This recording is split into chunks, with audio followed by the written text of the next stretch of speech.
31 دسمبر قریب ہے اور 31 دسمبر نیو ایئر نائٹ کے موقع پر بہت سے لوگ غیر شرعی کام کرتے ہیں، آتش بازی کرتے ہیں اور شراب نوشی کرتے ہیں، فائرنگ کرتے ہیں، سلنسر وغیرہ نکال کر لوگوں کو تکلیف دیتے ہیں۔ تو اس انداز سے خوشی منانا، نیو ایئر نائٹ منانا، اس حوالے سے شریعت کیا حکم لگاتی ہے اور کیا خوشی کس انداز سے منائی جائے، اس حوالے سے ارشاد فرما دیں۔ کسی بھی جائز معاملے پر خوشی منانے پر شریعت پابندی نہیں لگاتی ہے، صحیح، لیکن خوشی منانے میں یہ بات ضرور ہے کہ خوشی منانے میں کوئی ایسا طریقہ جس میں شریعت کی خلاف ورزی ہے تو وہ طریقہ اختیار کرنا ناجائز ہے۔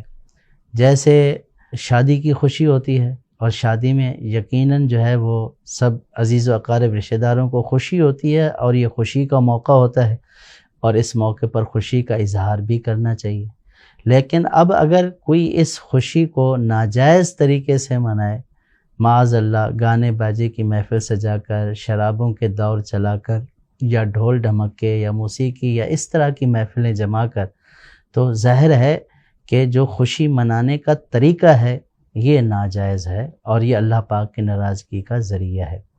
اسی طرح پہلی بات تو یہ ہے کہ نیو ایئر نائٹ کی خوشی کس بات کی ہے۔ پہلے تو بندے کو اپنا احتساب کرنا چاہیے کہ یہ جو سال گزرا ہے، اس سال میں اس نے کون سے ایسے نیک اعمال کیے ہیں جو اتنے مقبول ہو گئے، اس کو پتہ بھی چل گیا کہ اب اس کو خوشی منا رہا ہے کہ چلو یہ میرا سال بہت اچھے طریقے سے گزرا ہے، اللہ پاک کی عبادت میں گزرا ہے، اللہ پاک کی رضا میں گزرا ہے۔ وہ تو جو ہے وہ خوشی منانا اس کا ایک حق بھی بنتا ہے جب کہ وہ جائز طریقے سے منائے۔ یہاں ہمارا حال تو یہ ہے کہ ہمارا سارا سال اور سال کا بلکہ اکثر حصہ جو ہے وہ گناہوں میں، نافرمانیوں میں گزرتا ہے۔ بس ہمیں ایک جو ہے وہ نئے سال کے آنے کی خوشی ہوتی ہے، نہ اپنا احتساب ہوتا ہے، نہ یہ فکر ہوتی ہے کہ نئے سال میں ہم نے کیا کرنا ہے، بلکہ نئے سال کی آمد کے ساتھ ہی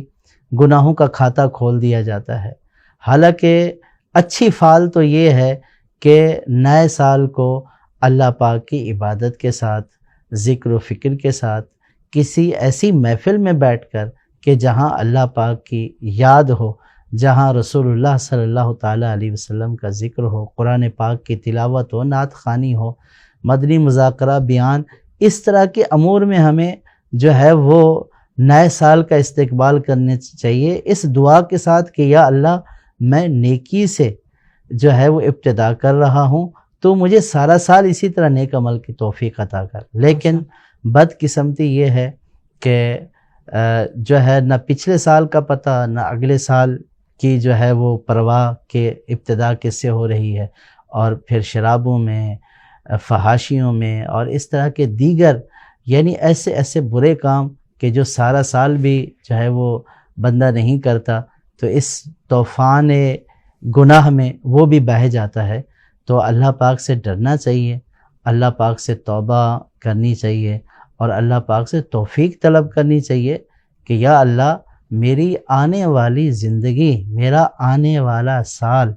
اچھے طریقے سے گزرے، نیکیوں میں، عبادتوں میں گزرے، میں نافرمانیوں سے رک جاؤں۔ تو اللہ پاک کی بارگاہ میں توبہ کرنی چاہیے، نہ یہ کہ اللہ پاک کے غضب کو ابھارنا چاہیے اور ایسے کام کرنا چاہیے کہ جن کو اللہ پاک نے ناپسند فرمایا ہے، اللہ کے حبیب صلی اللہ تعالیٰ علیہ وسلم نے ناپسند فرمایا ہے اور عام مسلمان بھی اس کو ناپسند کرتے ہیں۔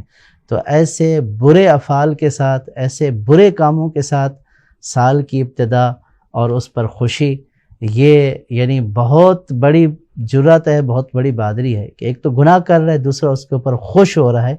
ایسے بندے کو ڈرنا چاہیے کہ کہیں اس کا ایمان ہی سلب نہ ہو جائے مرتے وقت۔ علماء نے فرمایا ہے کہ جس کو اپنے ایمان پر خاتمے کی فکر نہ ہو